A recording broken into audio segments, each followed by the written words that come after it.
아멘. 주님께 모든 영광 올려드립니다. 박수 타이밍 잡기가 참 힘들었네요. 그렇죠? 마지막까지 여운 있게 찬양을 하셔서 예수의 복음을 들고 나가는 청년 비전 노래 부르셨는데 어느덧 이제 중년이 돼가고 계시고 또 중년이 된 분도 계시죠.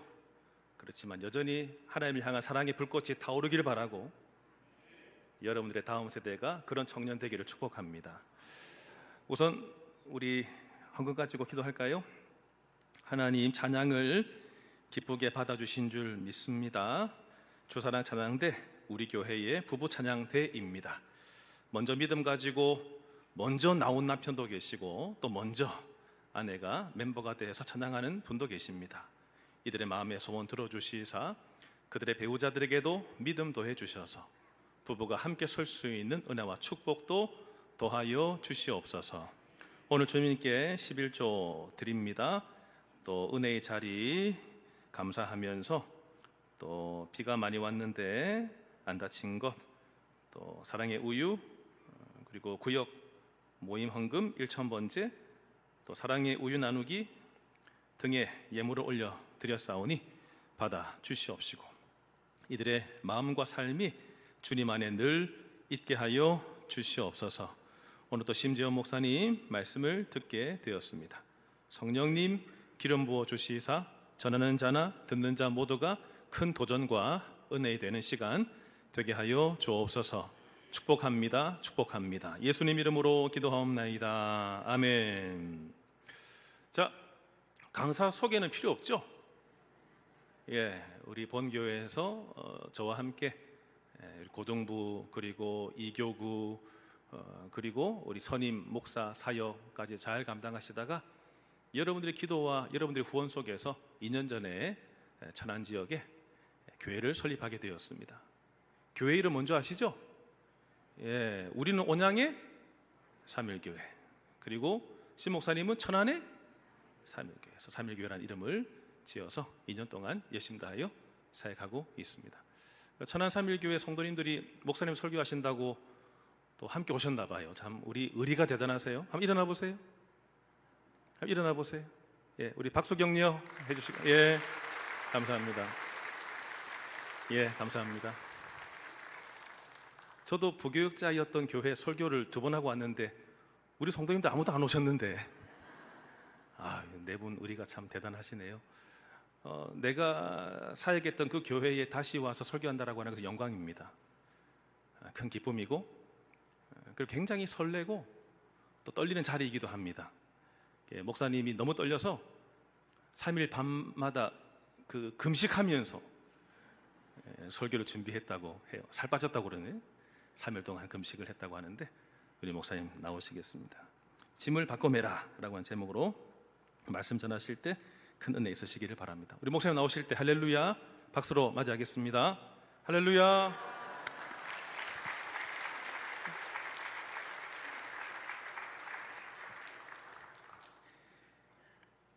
할렐루야. 살 좀 빠졌습니까? 앞자리가 바뀌었습니다. 8에서 7로 바뀌었더라고요. 자, 놀라운 하나님의 은혜였습니다.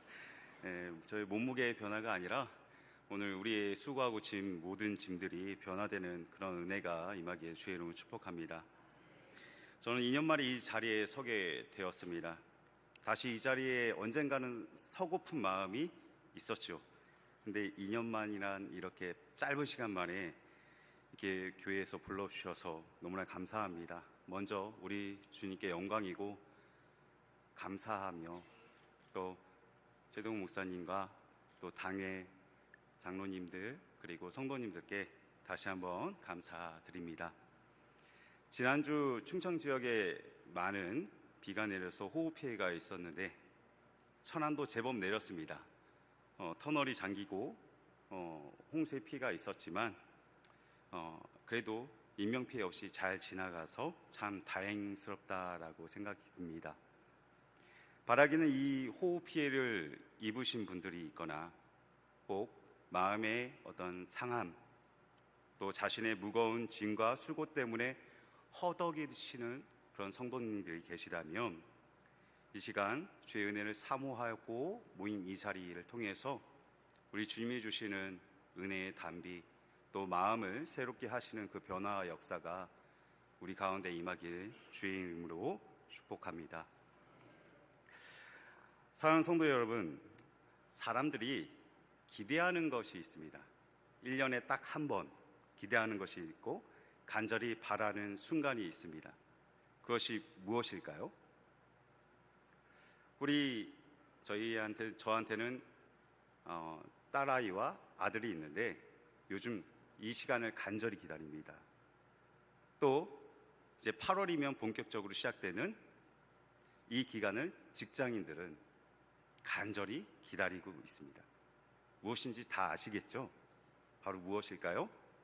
방학이고 또 휴가 기간이라는 것입니다.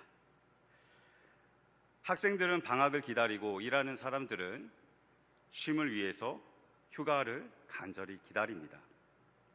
한 외국인은 보니까 자신의 휴가를 위해서 식비와 의료비까지 다 줄여서 휴가를 한 번 가는 것을 모든 것을 쏟아붓더라고요. 그만큼 자신의 휴가 딱 한 번, 1년에 한 번 있는 이 휴가를 위해서 모든 것을 쏟아붓고 절약하고 허리띠를 졸라맬 정도로 이 쉼과 휴식을 원한다라는 것이죠. 몇몇 사람만 그런 것이 아니라 제 주변에 있는 사람들이 모두 다 이토록 현대인들에게 쉼과 평안, 이 안식이라는 것은 정말 중요한 문제인 것 같습니다. 오늘 주제도 무엇이죠? 여름, 쉼을 만나다라는 주제입니다. 사랑하는 성도 여러분, 이 여름을 다가오면서 맞이하면서 쉼을 얻고 계십니까? 아멘이 없네요. 아직 쉼을 못 찾으셨군요. 설교가 끝난 다음에 우리 쉼을 다 얻길 바랍니다. 한번 생각해 보십시오. 우리가 휴가가 없다, 방학이 없다. 학생들에게 방학이 없다라고 하면 아이들이 소리를 지르더라고요. 휴가가 없는 평생 고된 노동만 해야 한다면 생각해 보십시오. 그것처럼 끔찍하고 고통스러운 일이 어디 있겠습니까? 쉼도 휴식도 없이 매일 고된 노동만 해야 한다면 우리는 모두 번아웃 될 것입니다. 제가 직장 생활을 잠깐 했었습니다. 그때 아침에 일어나서 벨술에 일어나서 허겁지겁 세수도 하고 머리도 감고 옷도 막 나가면서 옷을 막 여매고 그러고 출근을 합니다. 10,000원 버스 그리고 10,000원 지하철 타고 출근을 해서 겨울 출근을 하면 얼마나 일이 바쁜지 이리 뛰고 저리 뛰고 그리고 거래처도 왔다 갔다 해야 되고 그렇게 사투하다가 이제 퇴근 시간이 다 되었는데 우리 팀장님이 이렇게 말을 한 겁니다. 오늘 야근이야. 절망적이죠. 그렇게 야근을 하고 밤 11시, 12시 다 되어서 또 10,000원 버스를 타고 지하철 타고 퇴근에 녹초가 되어서 퇴근합니다. 그리고 옷도 갈아입지 않고 씻지도 않고 저는 침대 속으로 다이빙을 합니다. 그리고 나서 또 벨이 울리기 시작합니다. 그것이 반복되기 시작하는 거예요. 요즘 젊은 청년들은 이렇게 살아가고 있습니다. 현대인들도 이렇게 살아가고 있습니다. 그런데 이런 인생 가운데 이런 말이 있죠. 수고한 당신 떠나라. 얼마나 듣기 좋습니까? 이 카드사의 이 광고가 얼마나 유명한지 많은 그 시대의 사람들의 마음을 울렸어요. 그래서 카드 사용료가 많이 올랐다고 합니다. 진짜예요. 몇 배 올랐습니다. 카드값이 오르면 안 되는데요. 여러분의 카드값이 올라가면 안 되는데요. 저는 이 CF 명대사가 잊혀지지 않습니다. 시대만 그런 것이 아닙니다. 우리의 삶의 이 휴식을 원하는 간절한 마음, 쉼을 원하는 마음들이 우리한테는 있습니다. 시편과 잠언 그리고 전도서에도 이 성경이 말해주는 우리 수고와 아픔뿐인 인생을 잘 설명해 주고 있는데 우리의 연수가 70이요 강건하여 80이라도 그 연수의 자랑은 무엇과 무엇뿐이다고요? 수고와 슬픔뿐이다. 사람이 나와서 일하며 저녁까지 뭐 한다고요? 수고한다. 전도서에는 그 후에 내가 생각해 본 즉 내 손으로 한 모든 일과 내가 수고한 모든 것이 다 헛되고 바람을 잡는 것 같다. 모두 다 우리의 인생 가운데 수고와 무거운 짐을 지고 가는 인생이라고 성경도 이야기해주고 있습니다. 그래서 오늘 본문 마태복음 11장 28절에서 30절의 말씀, 수고하고 짐진 자들아 라는 이 말씀을 우리는 좀 더 생각해 봐야 합니다. 먼저 수고라는 이 단어를 헬라어로 보니까 저는 확 들어오더라고요. 코피아우. 코피가 날 정도로 아프다라는 건지, 아무튼 이 수고라는 단어가 피곤하고 매우 수고스럽고 그 과정을 이야기하는 단어인데 극도의 피로감, 녹초인 상태를 말합니다. 그래서 이런 상태가 있는 사람을 성경에서 갑자기 생각나더라고요. 어떤 사람 있죠? 하루 종일 열심히 일했는데 결과가 아무것도 없었던 사람이 있습니다. 누가복음 5장에 보면 베드로라는 분이 열심히 뱃일을 했지만, 물 깃는 일을 했지만, 밤늦도록 수고하였지만 잡은 것이 한 마리도 없었습니다. 이 베드로의 인생은 우리의 수고하는 인생을 보여주는 것이죠.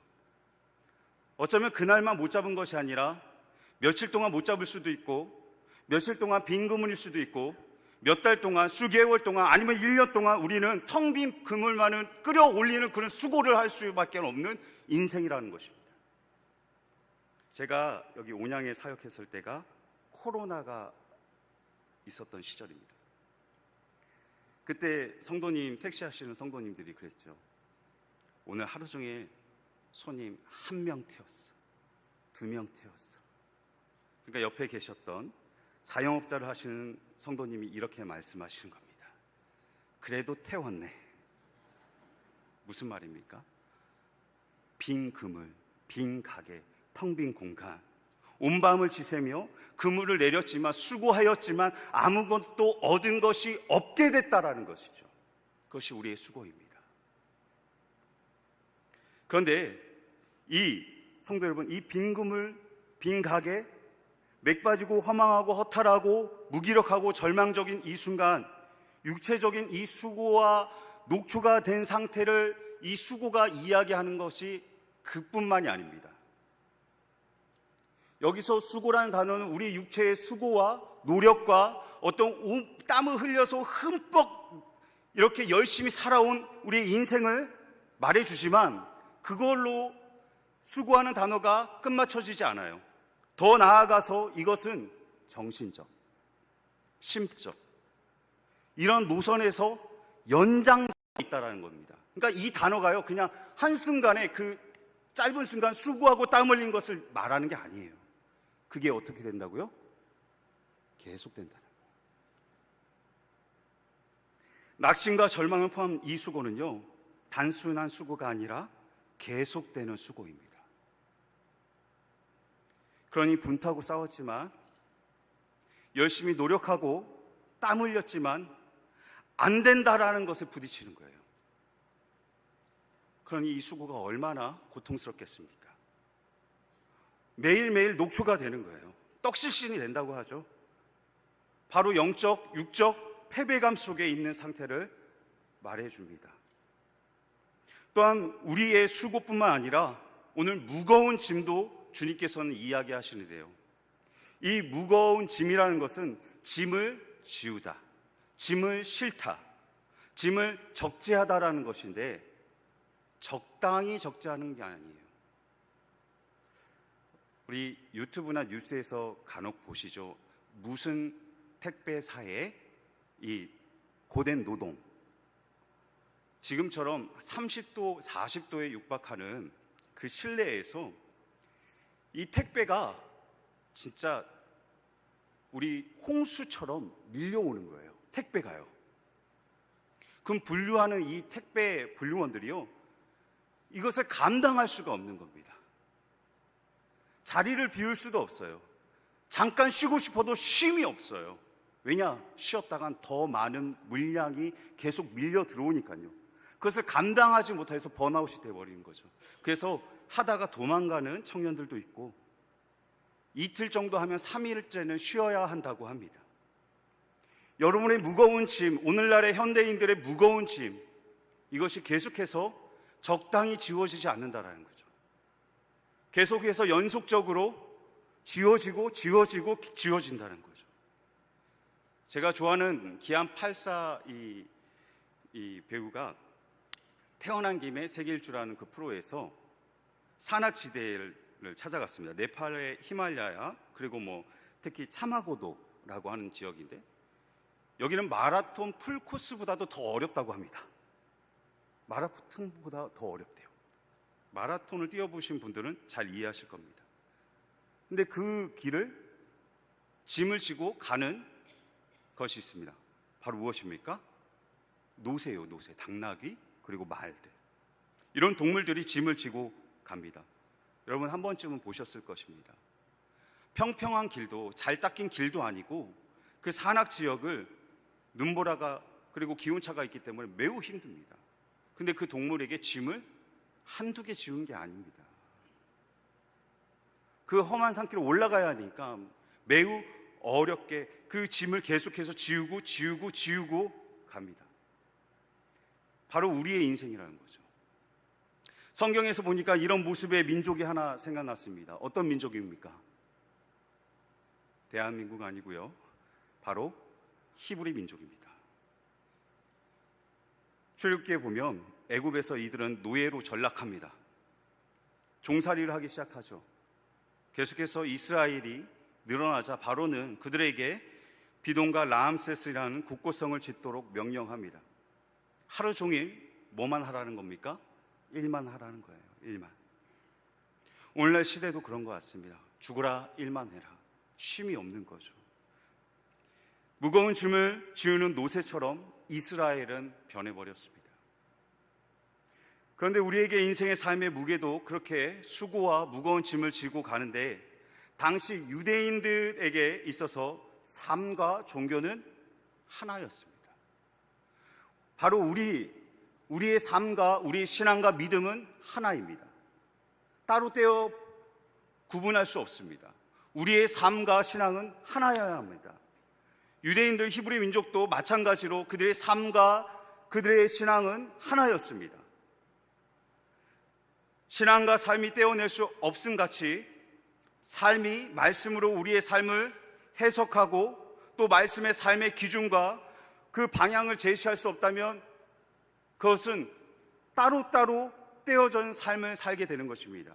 말씀이 나를 해석할 수 있어야 되고 말씀을 통하여 나의 삶과 목표가 정해져야 한답니다. 그것이 바로 신앙의 삶입니다. 그래서 신앙은 바로 삶이고 삶은 바로 신앙이 돼야 하는 것이죠. 그렇기 때문에 우리가 말씀을 듣는 것입니다. 오늘 본문에도 배경이 되는 이 시대의 상황은요, 율법주의에 빠져서 종교적 행위와 의무라는 것에 중대한 짐을 지고 있었던, 그리고 그 짐을 지어줬던 종교 지도자들을 통해서 살아가던 유대인들을 말합니다. 그러니까 삶도 지금 핍박받고, 로마로 핍박받고 허덕이고 수고와 무거운 짐을 지고 있는데, 율법적으로 종교적으로도 삶과 신앙은 하나라고 하지 않았습니까? 근데 종교적으로도 신앙의 이 율법과 행위가 수고와 무거운 짐을 계속 지우고 있다는 것입니다. 그러니까 인생에 수고한 짐도 있을 뿐만 아니라 삶에 대한 어떤 신앙의 종교도, 그 행위도, 그 종교 생활의 모든 것들도 짐이 되고 있었다는 거죠. 당시 바리새인들은 무려 613가지의 계명을 지킬 것을 의무화시켰습니다. 긍정이 사람의 뼈 마디 248개이고 또 부정의 명령이 365개로 1년치에 해당합니다. 이런 수많은 율법의 계명을 짐을 지우고 그렇게 살아가라고 요구하고 있습니다. 바리새인들은 계명에 대한 율법의 행위와 의무만을 강요하고 자신들은 그것을 지울 수 없었습니다. 백성들도 못하고 자기도 지울 수 없는 그 율법을 자신들은 앞에서 말은 잘하고 뒤에서는 하나도 지지 않던 그런 사람들이었습니다. 완전히 위선이고 포장이었죠. 사랑하는 성도 여러분, 아까 신앙과 삶은 일치돼야 된다고 말씀드렸습니다. 삶과 신앙이 따로따로 떼어져서 삶은 이렇게 살고 신앙은 이렇게 되는 거야. 교회 안에서는 열심히 예배드리고 삶에 나가서는 예배드리지 말씀과는 동떨어진 삶을 산다면 그것은 종교 행위하고 있는 겁니다. 왜 당시의 유대인들이 힘들어했을까요? 삶도 퍽퍽하고 힘들고 어렵지만 수고와 무거운 짐이 종교적으로 신앙과 삶이 일치됐기 때문에 그것을 감당할 수 없었거든요. 행위로 감당할 수 없었거든요. 그것을 지킨다고 해서 열심히 한다고 해서 기쁨과 감사와 은혜가 되지 않았거든요. 이렇게 종교는 질 수도 없고 지울 수도 없는 멍에를 서로 씌우고 있었습니다. 가면을 쓰고 신앙생활을 하는 거죠. 종교 행위만 가득한 것입니다. 그러니까 다 연극 배우가 된 거예요. 그러니 이것이 신앙이고 믿음이라 할 수 있겠습니까? 그러니 계속해서 무거운 짐이 되는 거고 수고가 되는 거죠. 모두 가짜이고 할 수도 없는 것이 되었습니다. 아무리 수고하고 노력하고 짐을 지워도 풀 수 없는 숙제, 율법 속의 자유와 기쁨을 맛보지 못하고 있습니다. 율법에 갇혀서 하나님의 말씀의 진정한 은혜를 누리지 못하고 있습니다. 인생의 수고와 슬픔, 아픔뿐 이것을 계속해서 경험하고만 있습니다. 예수님이 계셨던 당시에도 지금 주님께서 이렇게 말씀하시고 계셨고 중세에도 그렇기 때문에 종교개혁이 일어났고요. 오늘날도 마찬가지죠. 수고하고 무거운 종교적 짐과 무거운 짐을 지고 있다라는 것입니다. 그러니 참된 주의 말씀을 회복하지 않고서는 우리의 인생에 수고한 무거운 짐을 바꿀 수가 없습니다. 저는 이제 저의 얘기를 해서 잠깐 죄송하긴 하지만 말씀을 통해서 준비하면서 저에게 수고와 무거운 짐이 정말 한 번도 경험해 보지 않았던 그 짐이 저에게 지워졌습니다. 바로 개척이라는 것이었습니다. 개척해 보셨나요? 개척에 문제가 있습니다. 한두 가지가 아니고 여러 벽을 만나고 산을 만나기도 합니다.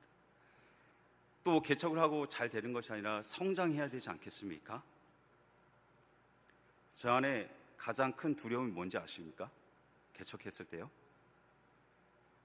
가게를 해보신 분은 아실 거예요. 장사를 해보신 분은 알 거예요. 망하면 어떡하나. 저에게 수고하고 무거운 짐은 그거였습니다. 망하면 어떡하나. 세상 말로 온양에서 많이 지원해 주시고 기도해 주시고 관심 가져 주셨는데 얼굴을 들고 다닐 수 있을까? 이 걱정이 항상 있었습니다. 저에게 그게 수고와 무거운 짐이었습니다. 또 교회가 하루 이틀 만에 부흥하고 성장하면 얼마나 좋겠습니까? 근데 그렇지 않더라고요. 또 성도들이 가지고 있는 개인의 문제들을 제가 다 해결해 줄 수 없고 만족시킬 수도 없었습니다. 더불어 경제적인 압박과 자녀들의 교육, 또 지금 어머니께서 암투병 중이신데 그 문제를 제 힘으로 해결할 수 있는 게 단 하나도 없었습니다. 그리고 가장 어려운 수고와 무거운 짐은 무엇인지 아십니까? 제가 까면 안 된다는 거예요. 해보니까 알겠더라고요. 까면 안 돼요. 할 수 있는 역량이 안 된다는 것을 밤새 몸부림쳐도 할 수 없다는 것을 경험하게 됐습니다. 그것이 밤마다 저를 찾아와서 여러 가지로 저를 억누르고 수고한 무거운 짐이 저를 짓누르기 시작합니다. 그래서 민감하고 늘 화가 나 있었습니다. 근데 시간이 지나서 곰곰이 기도하면서 생각해 보니 이 수고와 무거운 짐을 제가 어떻게 할 수 있는 것이 단 하나라도 있습니까? 제가 교회를 부흥시킬 수 있어요? 제가 어머니의 암을 치료할 수 있습니까? 자녀들의 교육을 제가 책임질 수 있습니까? 아니, 성도들의 문제 하나하나를 제가 해결해 줄 수 있나요? 부흥과 성장을 시킬 수가 있나요? 제가 할 수 있는 것은 단 하나도 없었습니다. 시간이 지나서 보니 그 수고와 무거운 짐이 사라지지 않았습니다. 그러나 변한 것이 있었습니다. 저의 수고와 무거운 짐이 더 이상 수고와 무거운 짐이 아니었다라는 거예요. 변화되었다라는 것입니다. 저는 그것을 오늘 말씀드리고 싶습니다. 저처럼 수고하고 무거운 짐을 지고 가시는 성도님이 혹여 한두 분이라고 계신다면 오늘 이 말씀이 짐을 바꿔매라는 이 말씀이 주의 말씀이 그분에게는 힘과 위로가 되길 소망합니다. 오늘 28절에 수고하고 무거운 짐진 자들아 다 내게로 오라 내가 너희를 쉬게 하리라. 쉼을 얻을 수도 없던 그 수고 무거운 짐을 주님께서 가져오라고 하십니다. 우리를 초대하시는 거죠. 어디 가서 진짜 쉼을 얻게 됩니까? 휴가지입니까? 어떤 힐링 숲입니까? 주님께로 나아갈 때 쉼을 얻게 된다고 우리 주님 약속하셨습니다. 여러분, 수고한 무거운 짐을 모두 지고 가고 있습니다. 우리 모두 그것을 주님께 나아오라고 주님은 말씀하고 계시죠. 그래서 우리는 수고하고 무거운 짐을 주님께로 가져가야 하는 것입니다. 쉼을 얻으려면 주님께로 가야 하는 것이죠. 그렇다면 어떻게 주님께로부터 진정한 쉼을 배울 수 있을까요? 그 정답은 바로 29절에 쓰여져 있습니다. 우리 다 같이 29절 한번 읽어보도록 하겠습니다. 시작. 나는 마음이 온유하고 겸손하니 나의 멍에를 메고 내게 배우라. 그리하면 너의 마음이 쉼을 얻으리니. 쉼을 어떻게 얻는다고요? 먼저 주님께로 가야 되는 거예요. 그리고 나의 멍에를, 주님의 멍에를 메야 되는 것이고, 두 번째는 그 멍에를 어떻게 해야 돼요? 배워야 합니다. 예수님은 이 땅에 수고하고 무거운 짐진 자들을 위해서 이 땅에 오셨습니다. 낮고 천한 이 땅에 비천하고 죄로 물든 인생 가운데 오늘 홍수처럼 떠내가는 소 보셨어요? 동물들 보셨어요? 그 인생을 구원하시기 위해서 그 하늘 보좌를 박차고 이 땅에 내려오신 분이 바로 예수 그리스도십니다. 우리를 누구보다도 잘 아시고 그분은 나는 마음이 온유하고 겸손하다고 말씀하시고 우리를 품어주시고 우리를 사랑으로 건져주십니다. 오늘 그분께 주님은 그러한 주님께 나아오라고 지금 요청하고 계신 거예요. 여러분들 초대하고 계신 거예요. 수고하고 무거운 짐을 지고 맨날 허덕이고 번아웃되고 녹초가 되는 인생을 주님께서 지금 부르시고 계시다고요. 제발 딴 데 가지 말고 내게로 오라고요. 주님을 찾으라고요. 다른 방법이 없더라고요. 저희의 수고와 무거운 짐을 해결할 수 있는 분은 오직 예수님뿐이더라고요. 그래서 예수님께 나아갔을 때 뭐부터 해야 된다고요? 우리의 짐을 바꿔매야 합니다. 지금 오늘 말씀에 나의 멍에로 바꿔매라고 합니다.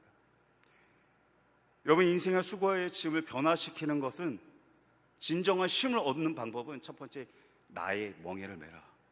주님께서 자신의 십자가의 그 멍에를 매라고 하십니다.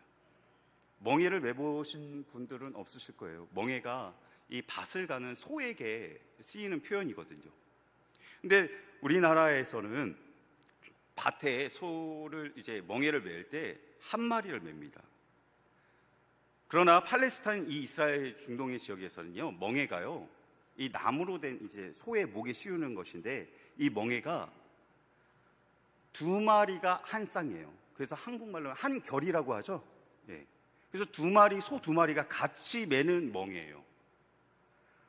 우리나라에서 이 쟁기질 할 때 한 마리가 아니라 이 팔레스타인 지역은 두 마리가 한 쌍의 소가 멍에를 같이 씌웁니다. 사무엘상 6장 7절에 보면 그러므로 새 수레 하나를 만들고 멍에를 메어 보지 아니한 젖나는 소 두 마리를 끌어다가 소의 수레에 메우고 두 마리를 한 쌍으로 해서 한 결의로 메고 가게 합니다. 그런데 이 한 결의의 소는 힘이나 어떤 사이즈나 이런 부분에서 동등한 소가 아니에요. 밭을 잘 가려면 동등한 소가 돼야 되지 않겠습니까? 힘이 한쪽으로 기울면 안 되잖아요. 그런데 이 한 결의의 이 소를요, 한 마리는 어미소, 한 마리는 그 어미의 새끼 소를 같이 매게 한다고 합니다. 그래서 이 밭을 갈게 합니다. 그러면 이 소가요, 멍에를 지고 처음 져보지 않습니까? 어미소는 져봤겠지만 새끼소는 져보지 않았는데, 이 어미소가 같이 지고 가기 때문에 이 새끼소는요, 어미의 소의 인도를 따라 잘 밭을 갈게 된다고 하더라고요. 연습하게 된대요. 생각해 보십시오. 이 멍에를 지으면 누가 더 힘들까요? 어떤 소가 더 힘들까요? 새끼 소입니까? 아니면 어미 소입니까? 당연히 어미 소죠. 그런데 이 어미 소가 그렇게 거의 한 80%, 70%를 감당한다고 합니다. 그러면 새끼 소는 한 30% 힘을 쓰면서 따라가는 거죠. 그러면 밭을 갈게 됩니다. 그러면 이 새끼 소는요, 그렇게 하면서 소 밭을 가는 법을 배우고, 또 새끼 소를 어미가 인도해 주니까, 주도적으로 인도하니까 그 새끼 소는 잘 멍에를 지고 따라갈 수 있게 되는 거죠. 어미소와 함께 이 밭을 가는 새끼 소는요, 이 심리적으로, 육체적으로, 그리고 심적으로 어떤 상태가 되겠습니까? 매우 안정감을 갖겠죠. 힘도 덜 들고 마음으로, 심적으로도 어미가 밭을 같이 갈아주니까 이 고된 밭을 가는 일을 어떻게 생각할까요? 쉽고 가볍다라고 생각할 수 있는 거죠. 29절과 30절에 나는 마음이 온유하고 겸손하니 나의 멍에를 지고 내게 배우라. 그리하면 너의 마음이 쉼을 얻으리니 이는 내 멍에는 쉽고 가벼우니라 하시니라. 사랑하는 성도 여러분, 우리가 이전에 우리의 수고와 무거운 짐을 나 혼자 졌기 때문에 죽을 만큼 힘든 거예요. 열심히 수고와 무거운 짐을 지고 정말 열심히 살아가시는 우리 가장, 그리고 어머님들, 부모님들, 노력하고 새벽부터 나가서 밤늦도록 야근하면서 땀을 흘리고 수고하고 애쓰고 분투하지만 쉼이 없습니다. 여러분, 진정한 쉼을 경험해 보셨습니까? 주님이 진정한 쉼을 어떻게 얻는다고 말씀하십니까? 나의 멍에를 맬 때, 그리고 나의 멍에를 배울 때, 진정한 복음을 깨달을 때, 십자가의 능력과 은혜를 경험할 때 우리는 쉼을 얻는다고 이야기하고 계십니다. 그러니 혼자 뛰었으니 얼마나 힘들겠어요. 위로해 주세요. 옆에 분들, 혼자 뛰느라고 수고하셨습니다. 이제 주님이 같이 뛰어주실 겁니다. 저는 그래서 힘들었던 것 같습니다. 그래서 제가 혼자 뛰었으니까요. 그걸 깨닫는 데는 참 오래 걸리는 것 같아요. 이 시간 우리의 멍에가 예수님께서 함께 지고 가실 멍에로 바뀌기를 원합니다. 그것은 선장이 바뀌는 것입니다. 누가복음에 보면 베드로의 그 빈 그물을 베드로가 주인이 돼서 끌어올렸지만 예수님이 선장이 바뀌니까 어떻게 됐습니까? 만선을 이루지 않습니까? 애굽에서 종노릇 하면서 매일 수고했던, 무거운 짐을 졌던 이스라엘도 모세를 통하여 주님께서 찾아와 주셨을 때 그들이 그 무거운 짐에서 벗어날 수 있었습니다. 예수님을 만나야 되는 것이 목적입니다. 인생의 수고와 아픔뿐이며 무거운 짐을 매일 지는 인생은 이제 십자가의 멍에로 주님께서는 변화시키길 원하세요. 소 2마리가 지는 것처럼 우리 주님이 지금 함께 지겠다고 말씀하시는 것입니다. 예수님과 함께 멍에를 맨 모습을 보여준 사람, 또 한 사람이 생각났습니다. 어떤 사람이 있을까요?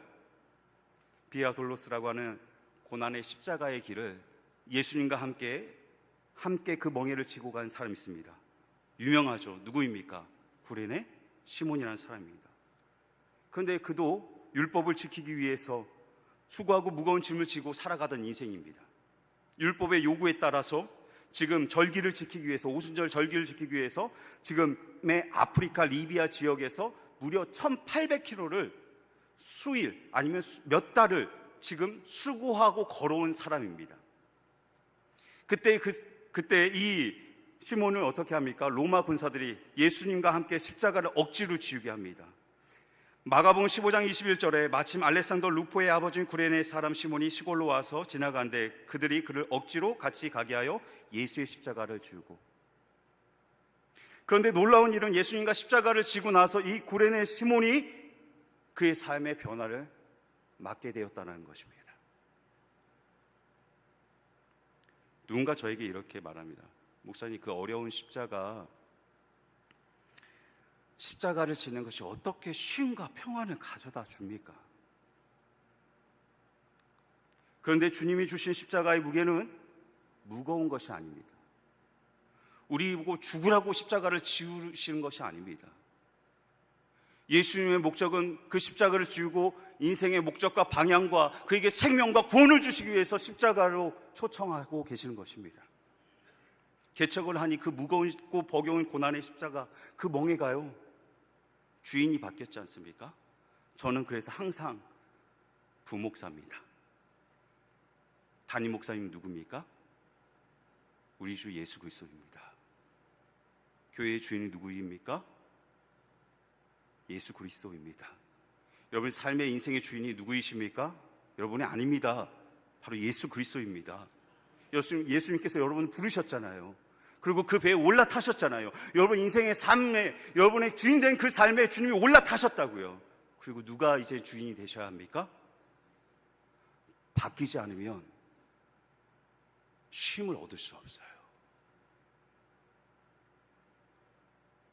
가정에도 부부가 함께 멍에를 지면요, 넉넉히 이길만 합니다.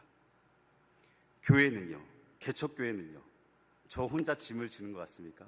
지금 따라온 거 보세요. 제가 실수하지 않을까 봐 지금 염려하면서 따라오셨는데 응원해 주시고 너무 고맙고 감사합니다. 같이 멍에를 지고 가는 동역자이기 때문이에요. 그래서 제가 안 힘든 겁니다. 교회는 어떨까요? 어려움 없을까요? 수고와 무거운 짐이 없을까요? 아니, 개인의 한 인생도 수고와 무거운 짐을 계속해서 일어나고 발생하는데, 만나게 되는데, 이렇게 수많은 사람들이 모였는데 교회 안에 수고와 무거운 짐이 없을까요? 그때 목사와 장로와 성도와 권사와 집사 모두가 짐을 같이 진다면, 예수님과 함께 짐을 지듯이 같이 진다면 그 멍에는 쉽고 가벼운 것이 되는 것입니다. 오늘 예수님께서 우리의 멍에를 함께 메시겠다고 하십니다. 수고하고 무거운 짐진 자들아, 다 휴가를 가라는 것이 아니라 다 어디로 오라고요? 예수께로 오라. 내가 너희를 진짜 쉬게 하리라. 진정한 쉼은 바로 예수 안에 있는 거예요. 진정한 쉼은 예수 안에 있습니다. 어디 가서 찾을 수 있는 것이 아닙니다. 밖에 나가보세요. 진정한 쉼과 구원과 생명을 주는 곳이 있습니까? 좋기는 하겠죠. 휴양지가 좋긴 하겠죠. 힐링숲이 좋긴 하겠죠. 외국도 좋죠. 바닷가도 좋고 산도 좋고 하지만 거기에 영원한 생명과 구원을 주는 복음의 십자가가 있냐 이거예요. 우리의 영혼은요, 주님께로 부름받았습니다. 우리 주님께로 나아갈 때 영원한 쉼과 안식을 얻는 겁니다. 그래서 우리의 멍에는 쉽고 가벼운 멍에로 바꿔지게 되는 것입니다. 바라기는 이 십자가의 멍에를 지고 가는 우리의 인생과 삶이 수고하고 무거운 짐의 멍에가 아니라 이제는 예수 그리스도와 함께 그 멍에를 짊어지고 쉽고 가벼운 멍에가 되시길 주의 이름으로 축원합니다. 기도하시겠습니다. 하나님, 우리의 무겁고 수고한 모든 짐들이